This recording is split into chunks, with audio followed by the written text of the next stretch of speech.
பாரம்பரிய அரிசியில் ரொம்ப முக்கியமான அரிசி தூயமல்லி அரிசி. இந்த தூயமல்லி அரிசி மல்லிப்பூ மாதிரியே நல்ல மணமாகவும் அருமையாக இருக்கும். உடலுக்கு ரொம்ப நல்லது. இது உடலில் இருக்கிற ஹார்மோன்கள் எல்லாத்தையுமே எங்காவே வச்சுருக்கும். வயதான தோற்றத்தை உண்டாக்காது. உடல் எடையை குறைக்க விரும்புகிறவங்க இந்த அரிசியை ரெகுலர் எடுத்துக்கலாம். நீரிழிவு நோய் உள்ளவங்களும் இதை ரெகுலராக சாப்பிட்டாங்கன்னா கண்டிப்பாக நீரிழிவு நோய் கண்டிப்பாக குறையும். இது பாரம்பரிய அரிசியில் ரொம்ப முக்கியமான அரிசி. கண்டிப்பாக இது சாப்பிட்டுங்க, உடம்புக்கு ரொம்ப நல்லது. நம்ம அடுத்ததாக பார்க்குறது ரத்தசாலி அரிசி. இந்த ரத்தசாலி அரிசி அப்படின்னு பார்த்தா இது பேர்லேயே ரத்தசாலி, ரத்தம் ஊறுறதுக்கு ரொம்ப முக்கியமான அரிசி. உடல் உள்ள இரத்த அணுக்களை அதிகப்படுத்தும், இரத்த சோகை வராமல் காக்கும். பெண்கள், அதாவது கர்ப்பிணி பெண்கள் ரொம்ப முக்கியமாக சாப்பிட வேண்டிய அரிசி. இதை உடல் ரொம்ப கம்பீரமாக வைக்கிறதுக்கும் இந்த ரத்தசாலி அரிசி பயன்படுது. ரொம்ப நல்லது. பாரம்பரிய அரிசியை சாப்பிடுங்க. நுண்ணுயிர் ஊட்டச்சத்துக்கள் இதில் அதிகமாக இருக்குது இந்த ரத்தசாலி அரிசி. குள்ளக்கார் அரிசி. இந்த அரிசியில் மெக்னீசியம், சல்ஃபர், பாஸ்பரஸ், கால்சியம் அதிக அளவு இருக்குது. உடம்புக்கு ரொம்ப நல்ல அரிசி. எடையை குறைக்கிறதுக்கு இந்த அரிசியை மட்டும்தான் நம்ம சாப்பிடணும். அதே உடம்பு ரொம்ப கட்டுமஸ்தாக வச்சுக்கிறதுக்கும் இந்த குள்ளக்கர் அரிசி பயன்படுது.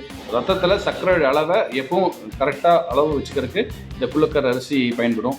மூட்டு வலி, கைகால் வலி உள்ளவங்க கண்டிப்பாக இந்த அரிசி எடுத்துக்கிட்டால் நாளடைவில் குணமடைஞ்சிடும். புங்கார் அரிசி. இது உயிர் ஊட்டச்சத்துக்கள் அதிகமாக இருக்குது புங்கார் அரிசியில். மாத கர்ப்பிணி பெண்கள் ரெகுலராக இந்த அரிசி எடுத்து வந்தால் சுகப்பிரசவம் ஆகும் அப்படின்னு சொல்கிறாங்க. இந்த அரிசியை ரெகுலராக சாப்பிடலாம். நம்மளுமே நிறைய எடுக்கணும். உடம்பு ரொம்ப திடகாத்திரமாக இருக்கிறதுக்கு இந்த புங்கார் அரிசி சாப்பிடலாம்.